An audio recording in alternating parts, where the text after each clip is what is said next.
almost live from the CX Therapy Studio, CX Therapy Season 4.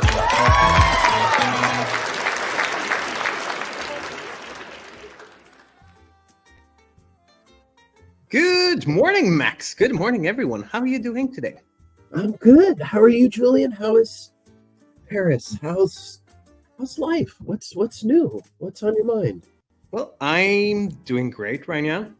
I've been thinking customer experience for the past few weeks. I've had some times, right? That's what happens when you move from a weekly cadence to a monthly one. Yeah.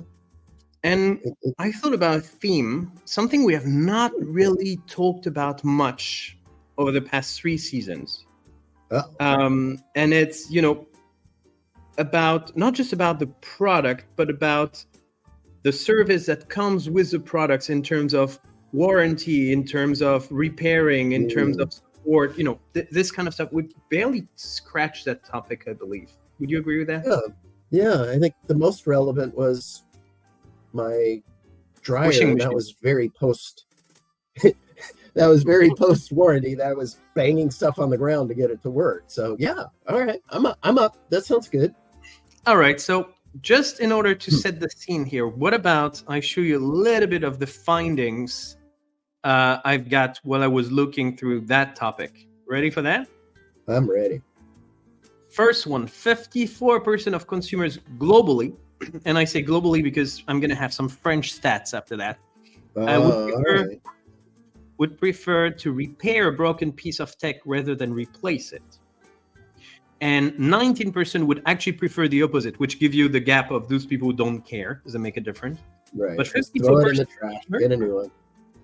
That's a pretty good number, right? And I think there was a debate in the US, I would say 2021, a couple of years ago, I'm not sure, around the right to repair. Did that ring a bell? Is that something that...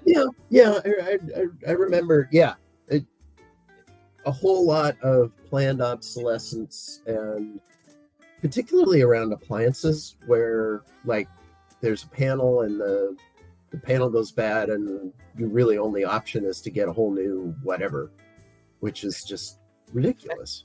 I guess that was a conversation that started after, I don't want to name brands, so we'll call it Pear, a famous company that had created phones that were meant to no longer be working after a year or two, right? That was the starting point, I think. Yeah, that rings a bell, and that would be very Pear-like, if you will. All right, second one. This one is about the European Repairability Index. So we've created that index in Europe, which basically gives a score to any product, telling you how likely you're going to be able to repair it if it was broken. And 88% of French people say that they would rather choose a product with better repairability score, meaning 88% of French people would rather buy a product that they feel they could repair if it was to break down at some point versus a product that would have to be replaced. Does that statistic surprise you? And 2024, by the way, that is very recent data. Very recent. Wow. And how do you feel about the US? We are a much more wasteful society, so I assume that number would be down. I would think, it's interesting. I think here, and there, another place that shows up is clothing. There's been kind of a move to buy better quality clothes.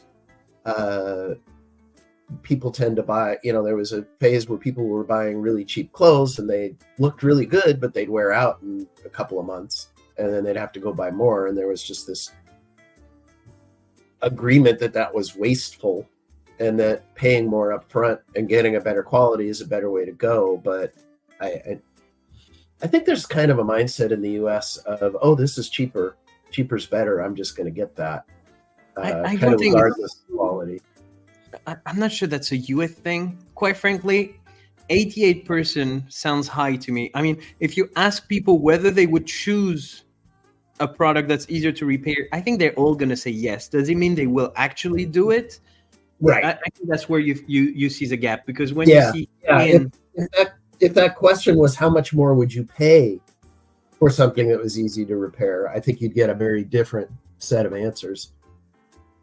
Which leads us to the third stat I've prepared for you today. 81% of consumers who've had a positive warranty claim experience are more likely to recommend the brand or make another purchase. So it looks like it's not just about whether you have a warranty or not. It's about whether the claim experience, and we've talked about insurances in the past, so we know how painful a claim can be. But if the claim experience is good, then it actually has a positive impact on the future. Oh, I just hope a lot of brands see that. There's so much pain doing a warranty repair or anything like that. It's nice to see something like that where it's a real reason for a brand to think twice about being not supportive in those situations. I really like that stat a lot. All right, perfect. So that set a little bit the stage for today, because I'd like to talk about these topics. But before we do that, do you have anything for us? Now it's time to open this week's mailbag.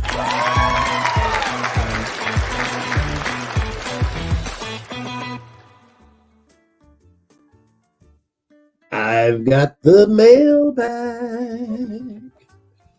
All right, so what's in? Let's see what we've got in here. We got a letter. Is it the IRS or? No, thank goodness.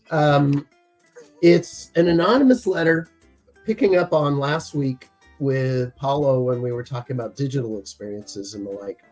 And I like this question. I think it's really interesting. I'm curious your opinions. I actually found something with some answers. Since the pandemic, like 21 to now-ish, how has the channel mix changed for people? And I thought that was really interesting. You know, the pandemic kind of pushed us all into a lot more digital. And, you know, are people now more comfortable with it and more likely to stick with it? Or have they just gone back to their old ways? I just kind of curious what you think and feel about some of that. I mean, if we leave companies aside and just focus on consumers, I think it has changed the landscape in a major way, especially for the senior population, because if I take very personal examples, my parents, my grandparents would never use things like WhatsApp or Skype or Facebook or anything prior to the pandemic. But when your only opportunity to actually talk to your children or grandchildren is to hop on digital solutions, then you start actually having people using it.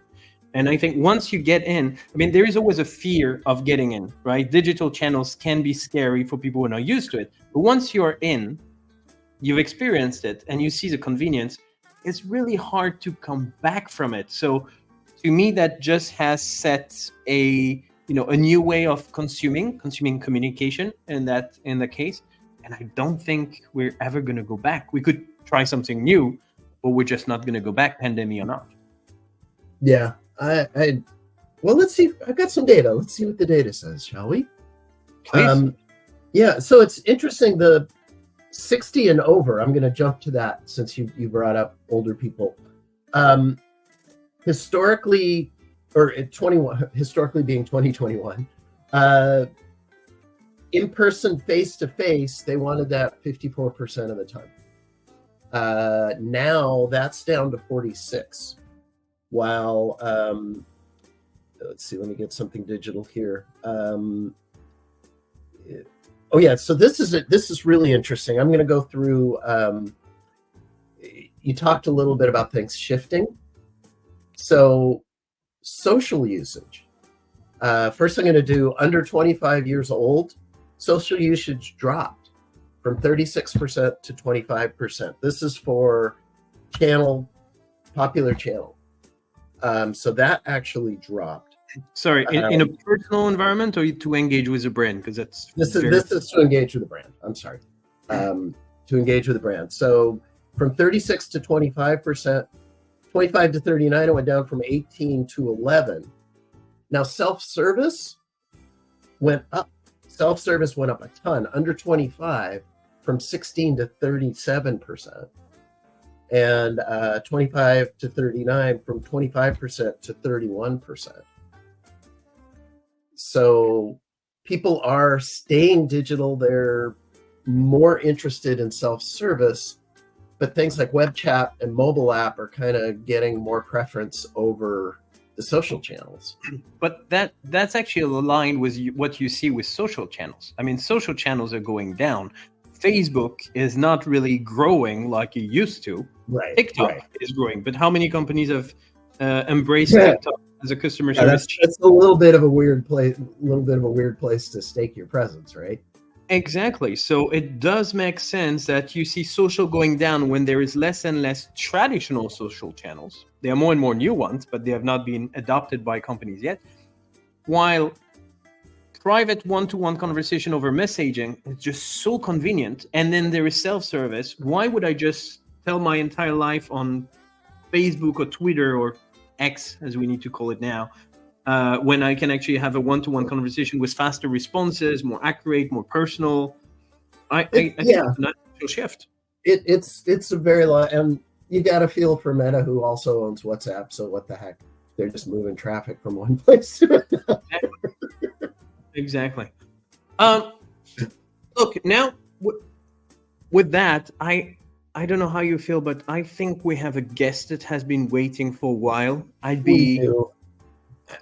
Yes. Let's bring in Art Schoeller. Let me give him a little bit of a tease, and then we'll bring him in and we can talk about him. Art was my predecessor here at Forrester. He actually covered a lot more than I do. He covered both the CCaaS market, contact centers, and unified communications. And just so much respect he's gotten through the years being that analyst and working on those spaces. Art is also similar to me in he spent a lot of time in industry before he became an analyst. So he's got the real world perspective and the mud on his shoes, if you will, to really talk from both the vendor and the practitioner side. So why don't we bring Art in, and enough of just us. Looking forward to having the master and the Padawan on the same floor. And now, please welcome this week's guest, a true CX expert.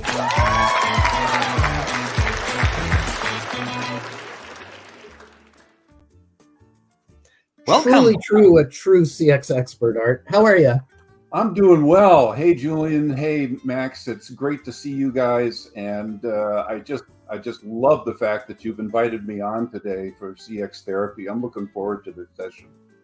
Good. I know we know enough to know you have real pain to talk about, and that's important with all of this. Just so folks get to know you a little better, I'm just gonna pepper you with a couple quick questions.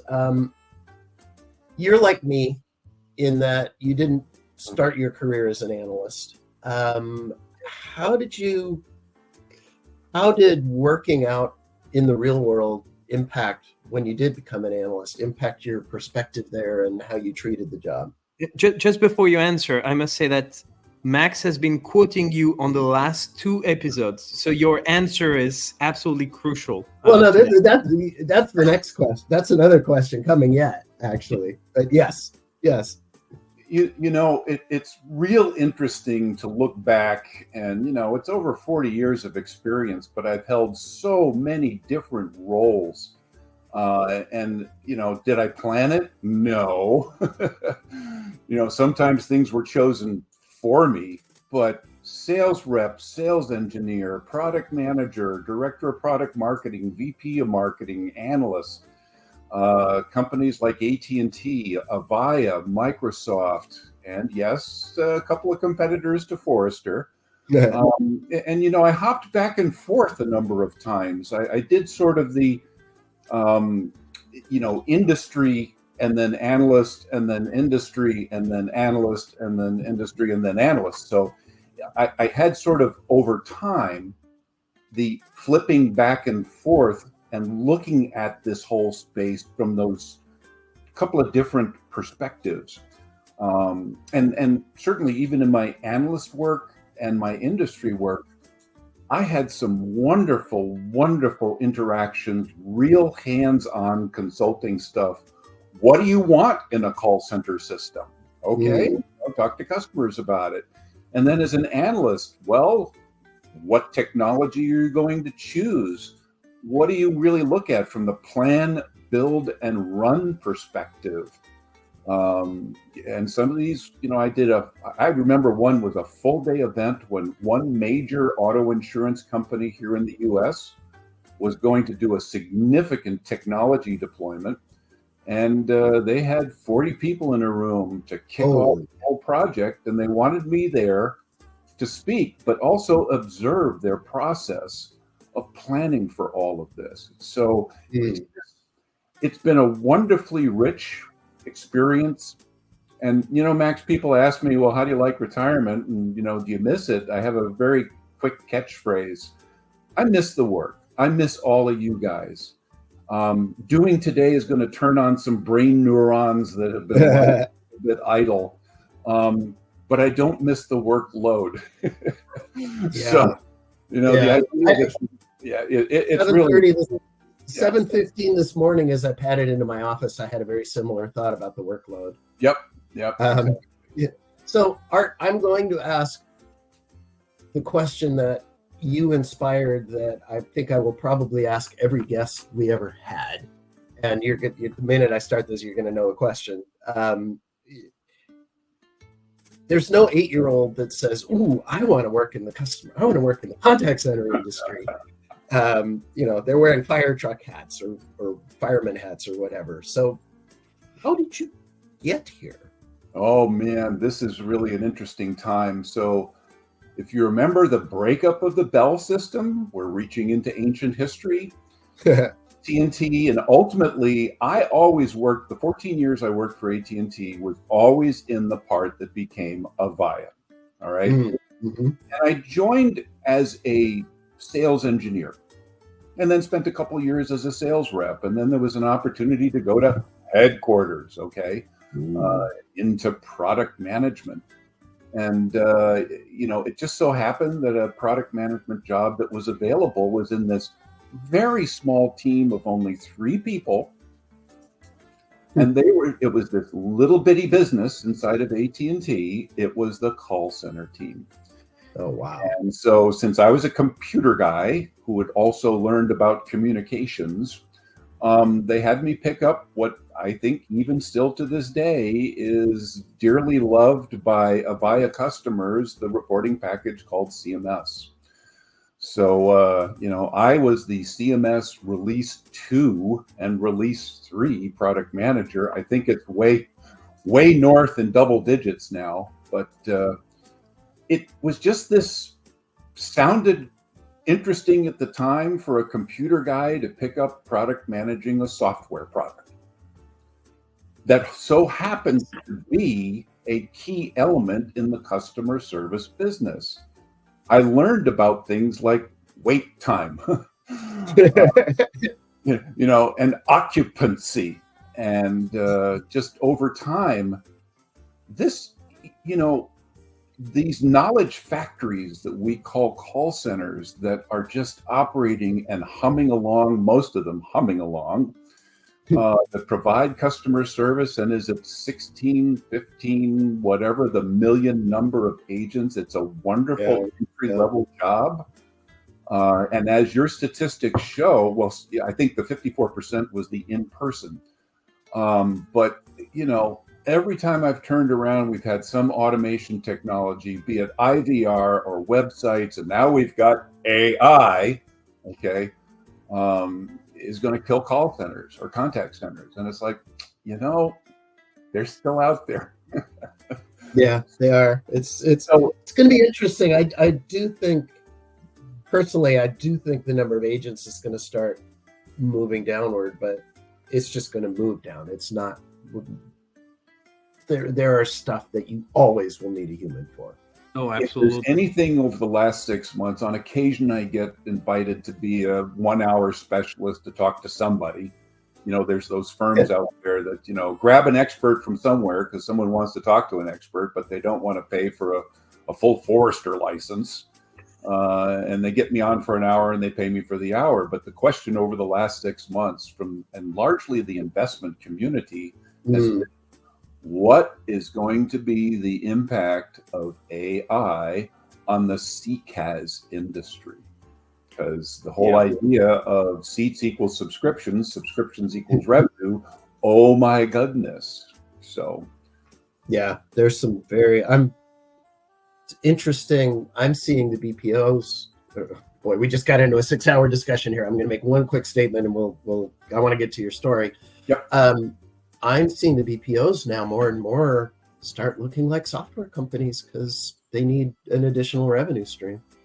And some of them have been doing that for years because it's a shoulder market for them. They're already in the call centers, so they might as well kind of move up to that. And some for years have done it well, and some have done it poorly. Yep. It's a business that in and of itself needs to be managed and managed well, and it can't be an afterthought. When I was at AT&T, at one point I was the director of product marketing for the IVR business. And it was like, well, is IVR an afterthought?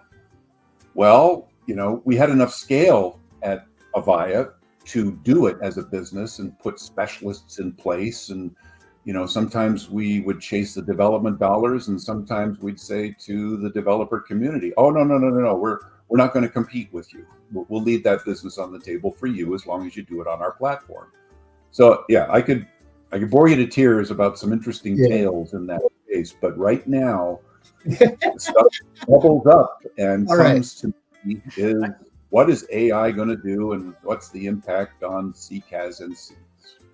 I think we got a perfect topic for our next call, Max. We're going to have to work a little bit on this one. But before we talk about AI in the next few weeks, I'd love to talk a little bit more about, warranty and products and everything. And I have one question for the two of you. Uh-oh. What do you think? Are shoppers more likely to choose a brand that offers product protection plans or not? Art, how do you feel about this? So the first thing that comes to my mind here is a lot of this is based on, and when you talk about product, the protection plan is part of the product. Okay, it's, we think of product as some sort of widget or software service or whatever, but I always like to think, and this is stuff that we were starting to do at AT&T, what's the total offer? And so, no, I'm not going to be looking for a product protection plan for my paperclip holder. Okay. Seriously, it's just, I buy it, I use it, and it's a piece of plastic that sits on my desk forever. Will I buy the infamous, do you have an extended warranty for your car? Will I buy it for my automobile? And some consumers have shown evidence that they will buy an extended warranty beyond the factory warranty for their automobile. But more than would people buy it, the real question is, would people be positively influenced by a product that offers extended guarantee or not? Well, and so I went right to extended warranty, which means automobiles. And so you get into what's my consumer behavior in terms of, do I lease and just get another one after 3 years? Do I get a car that I run into the ground? Do I take my car to the local mechanic who I trust, or do I take it to the dealer who's got the warranty plan? So there's all sorts of factors when it comes to automobiles. And I think even in that space, there are certain brands within the automotive industry that certainly, higher ratings on maintenance and fix and warranty, have some influence on the brand. But I think it's very, very dependent on the particular market and the type of product. Max, would you agree with that? What's your view here? I agree. And cars are interesting. Hyundai doesn't have the best repair history, but they have the best warranty, which is kind of an interesting way to compete there. I think that the stats are going to show that it has a pretty good sized influence on people's buying. But I think we get to what we were talking about before. When push comes to shove, it's going to depend on how much it costs too, and it may not be as influential as what people say in the abstract. Yeah. So I must say I was surprised with the data. Here it comes. 47% of people were saying they would be positively influenced. 38% would not care, but 15% of people find that if there is a plan, there is probably a need to take the plan, additional complexity, additional cost, additional, and they would just run away from this kind of So, like 47% being positively influenced, it's not even half. I'm not sure whether that's a good thing or not. And it's 2021 study, so it's not that old. It's fairly recent numbers as well. So I think I just thought that was an interesting place to start, because now we're going to be listening to your story on that very same topic. Gather around, folks. It's time for Guest CX Story.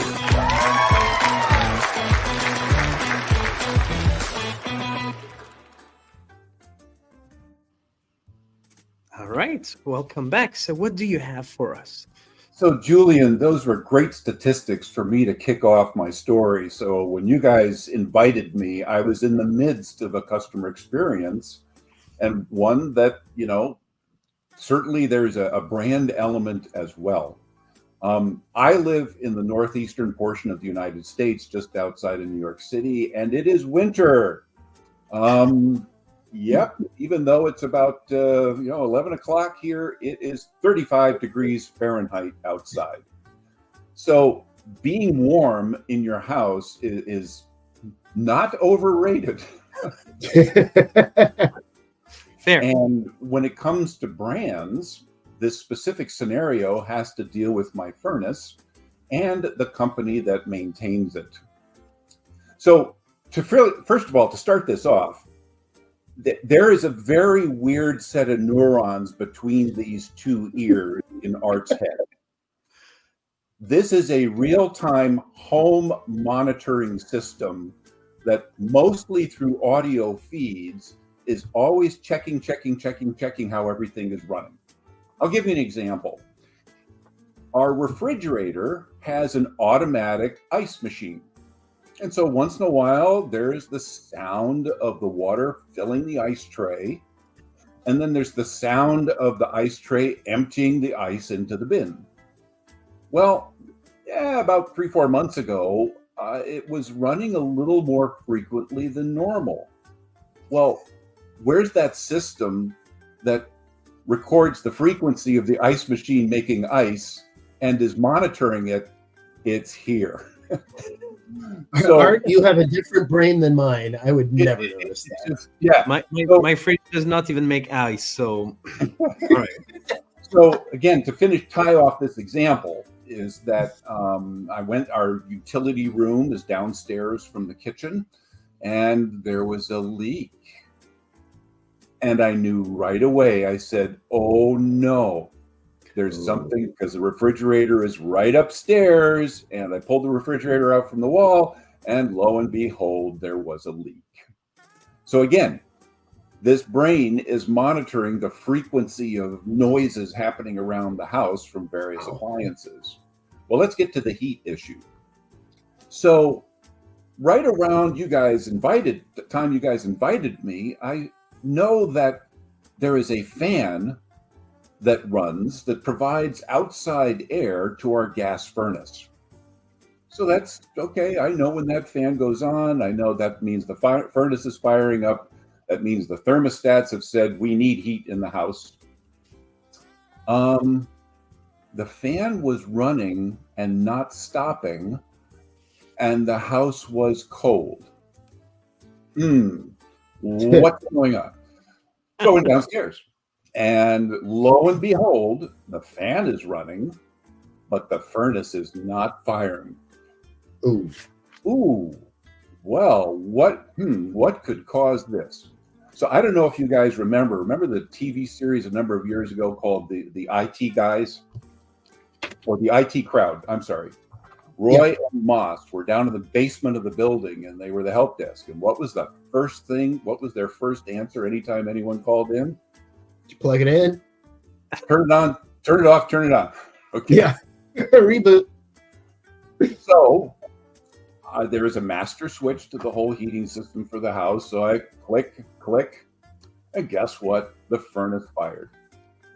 But what's sitting in my head is, well, what caused that? And this doesn't seem to happen all that often. So we start to enter into my journey. All right. We have a maintenance contract, which I happily pay for to the gas company that maintains our gas water heater and our home heater, gas heater. And I don't want to get into the natural gas discussion and get into all the conspiracy theories here in the United States about all that. I don't want to touch that. Okay. Just want to tie that off. So once I did the turn on, turn off, I said, maybe I ought to have them come take a look and see. So I called. And so here's where the first part of the customer experience and journey actually has a lot of thumbs up. You call the gas company. You get hit with an IVR menu. Touch 1 for this, touch 2 for that. Okay. Actually, it was pretty straightforward.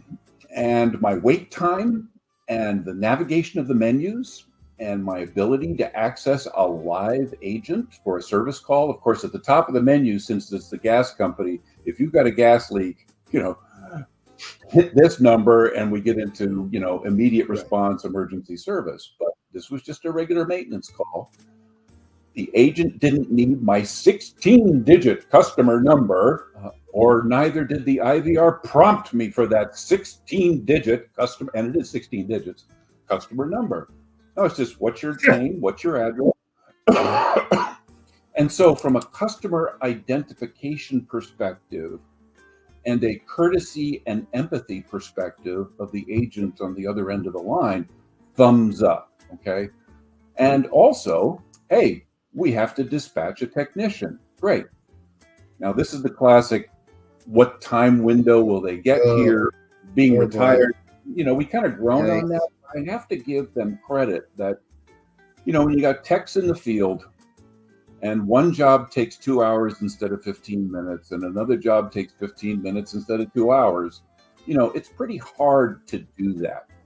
I really have to give them credit because the agent was very clear that here is the window that's available. And also, excuse me, the technician will call you. Plus, when that shows up on your phone, and will you be using your mobile phone or your home phone? But the caller ID that shows up will be a private number. So please answer it and expect a call sometime in this time window so that you'll know.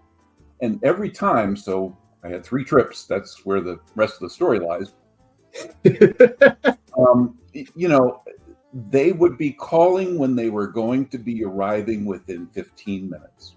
Cool. How big was the time window? Was it 2 hours, 4 hours, 8 hours? So it was the classic morning or afternoon, but it was more like a 4-hour window max. But I get that's not bad.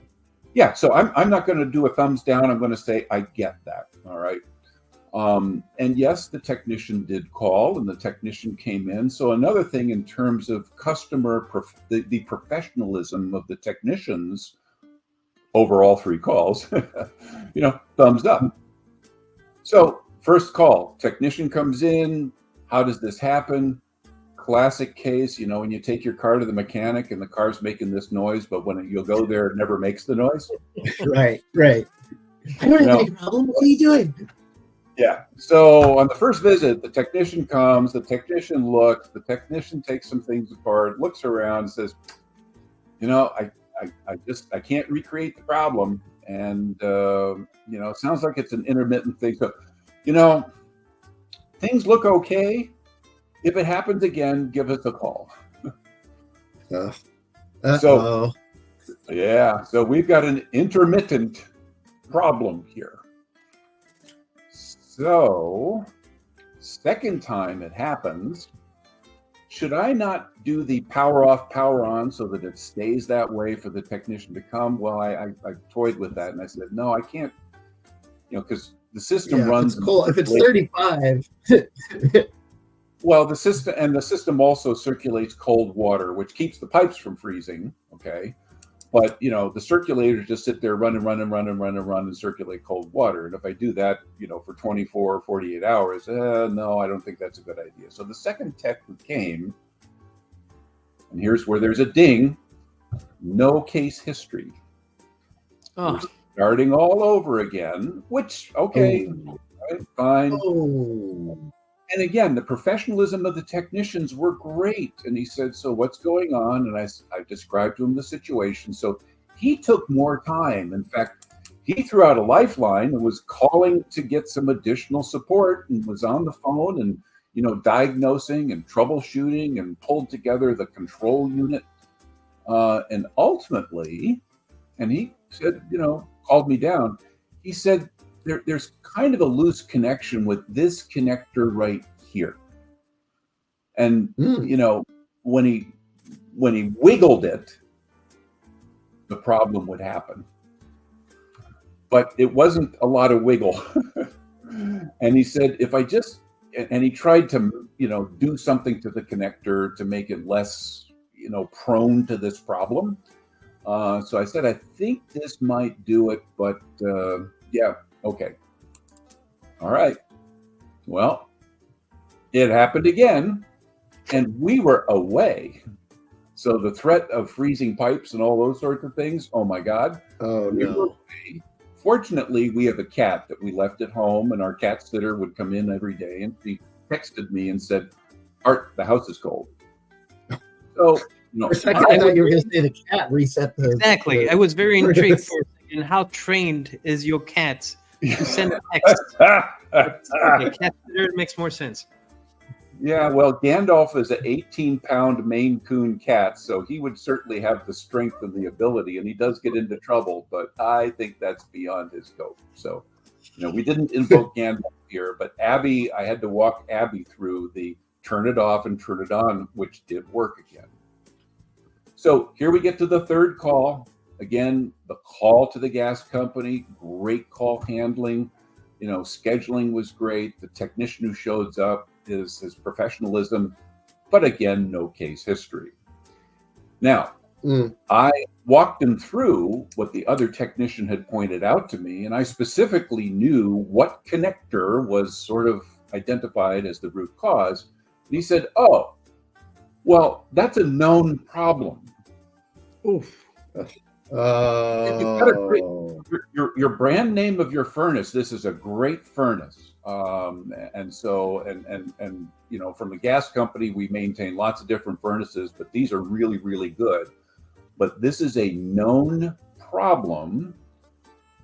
And he said, also, the last guy out here should have replaced the entire control unit because that's the solution. So, not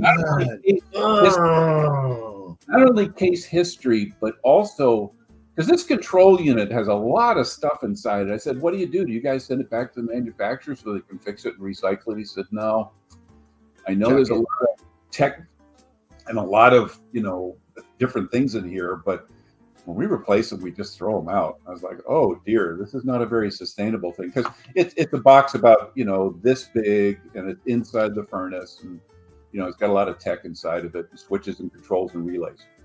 But he said, no, the best practice is we just replace it. So should we start dissecting it? Sorry, Art, go ahead. So at the end of the day, this really ties off the whole customer experience story, because I'm sitting in my house, furnace is running fine, new control unit is in there, and it hasn't happened since. But the dings are case history and also knowledge of best practices as to what's to be done in this specific, maintenance case. But there's also, the gas company is utility. Usually I cringe when I have to call my cable company. And yes, I have some copper wire lines, which I'm ready to dump those, because that phone company,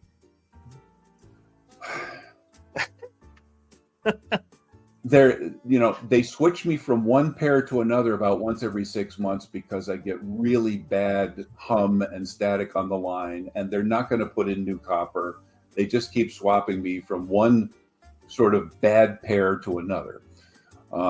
So, I kind of cringe when I'm dealing with a utility, but this is overall a pretty positive experience with my gas company that is a utility. But there's some areas for improvement. That's the story, guys. Well, first of all, thank you for sharing. Max, go ahead, jump in. Yeah, there are a couple things I want to jump in with. One is in California here, I am in the service of the beloved PG&E, and there is no such, that I'm aware of, there is no such thing as we will do your maintenance for you. We're on our own. We got to go find somebody. So first point is, this is a service that there isn't always an equivalent of, which is great. Yeah. I mean, in this case, Max, these are home heating systems, and no, they don't provide maintenance on my gas stove. But at the end of the day, they are in competition and have been in competition for years with the more independent contractors that provide oil heating systems. So there's a little bit of a motivation to, continue to keep the CX up and to keep the customer as a gas customer. But still, they're a utility, and Max, you guys have I'm sure consulted with a number of companies in different industries, and the consultation work I've done with utilities, it's a very specific kind of customer relationship.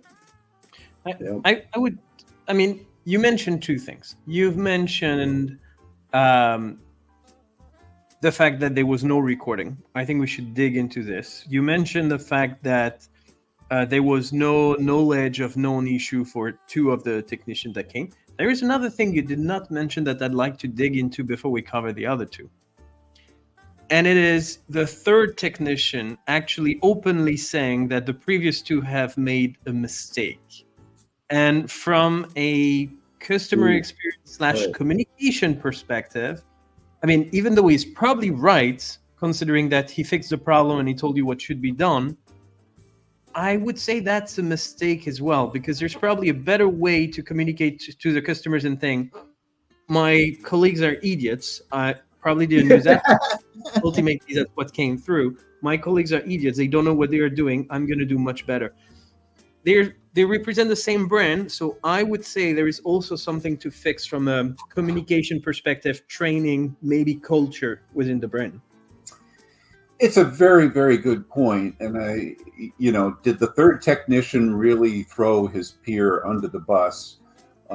He didn't spend a lot of time doing it. Basically, he said, the prior guy was the one who spent a lot of time and made phone calls in order to troubleshoot. And he's the one that narrowed it down to that connector. It took him a while to do that. But the third guy, and I say guy, they were all males. He said, the prior guy should have replaced this. That's the best practice. And then he moved on. He didn't spend a lot of time really throwing him under the bus. But I think your point is well taken, Julien, that, as far as with that brand, every technician that comes out is highly qualified and knows all the right stuff and so on and so on. So it's point well taken. But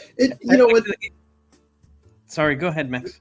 What strikes me is that the second guy successfully troubleshot it, and but then came up with the wrong solution, which, these guys have hundreds of different furnaces and everything. So I kind of understand, how do you, Art can track in his brain exactly when the ice machine's supposed to go, but how do people track that much stuff? But the fact that he was calling in, seems like at some point during that, there should have been someone who said, oh, if that's going on, just replace it. This is a replace. Let's just stop wasting your time. Because it's in their best interest, too, because they're spending a lot of money to have them out there figuring all this out.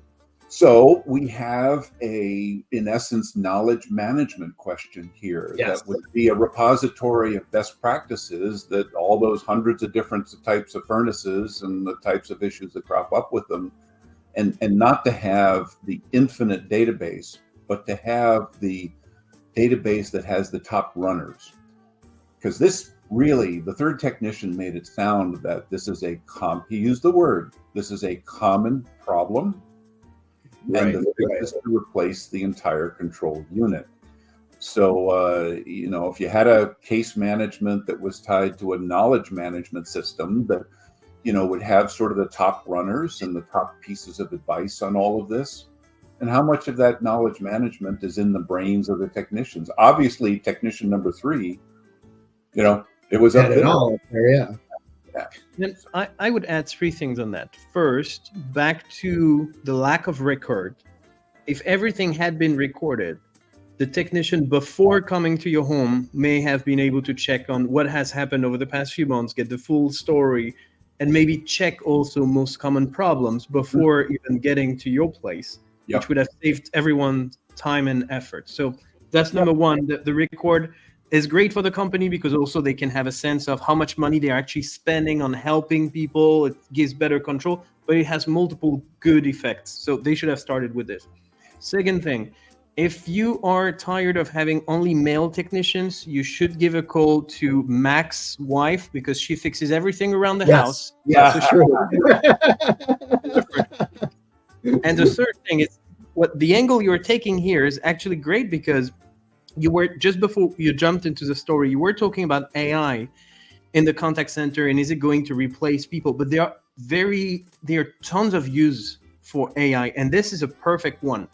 Instead of having complex FAQs, knowledge base that are just unusable by human beings, this gigantic knowledge base cannot be utilized by AI to actually dig into. These are the 3 most common things that could happen to enhance the technician, not to replace, because you still need that human to do the job, but they can be more efficient and more knowledgeable by having AI supporting them. I want to loop back through a couple of those comments, Julien, just for discussion perspective. So let's take the AI one first. So in the world of AI now, what's the big job role that we see a lot of people now fulfilling, and that's people who know how to design prompts. So as we see AI seep into the marketplace, we as human beings, do we learn how to interact with these systems? And so I kind of like, well, are we going to expect the technicians or even the consumers themselves to be prompt experts? I just, the idea of me interacting with my gas company's AI to try and go down a decision tree, I just, okay. And the one other comment I had about case management, Julien, and recording, I think about it. I'm the gas company. I certainly have a B2B market because I'm servicing, small, mid-sized, and huge businesses, but I'm serving consumers. And I have to ask the question that in a consumer environment, do I step up and make a big investment in deploying a case management system where, look, these are furnaces and hot water heaters. I'm going to go see that consumer once every 3 years. I see him once a year for an annual checkup. So I kind of get it that they may not have made the decision and the business case for an overall case management system for this particular market. I don't know the answer. I just asked the question. Yeah, that's a brilliant. I think that's a great place to end because that is kind of the big nut of the problem and a big trade-off that the company has to make. Right. How many 3 trips? So they taking that I would have to. So it's the cost of 3 truck rolls and the cost of that time versus with the case management system have bled off 1 or maybe 2 of those truck rolls. Don't know. And was mine an exceptional case? Or are most of the truck rolls kind of one and done scenarios? Who knows? But interesting question. And I figured that when you guys invited me, I said, this one might be interesting and it might be a bit different because it's field service with dispatch and technicians and all that stuff. I have to confirm, while there are similarities with some of Max's stories, it's a very new angle for us. And a big thank you for coming to our virtual couch to share your story with us, Art. It was a pleasure to do. Thank you so much. And yep, I got to fire up those neurons that are sitting there in retirement, not getting used as often. So it was a lot of fun. I appreciate it so much. Well, Beautiful. Thanks so much. It's great to see you, Art. Okay, absolutely. Thank you, Art. Max, that was a fantastic session. Thank you so much for inviting Art to the couch. Maybe you can also give us a short teaser about next month. Is there anything you willing to share? Yeah, we have a guest. It's possible it won't work out, so I don't want to name names yet. We'll leave that as a special surprise. But we're looking at finance and banking, and possibly even international finance. So still very much at a consumer level, but as different an angle as Art was today, for sure. Well, let's see if that AI topic works with that person or whether we should be looking at something else. But in any case, I am personally looking forward to that next episode. Thank you very much, Max. Thank you, everyone, for watching, and we'll see you in a month's time. Bye, Thanks, everybody.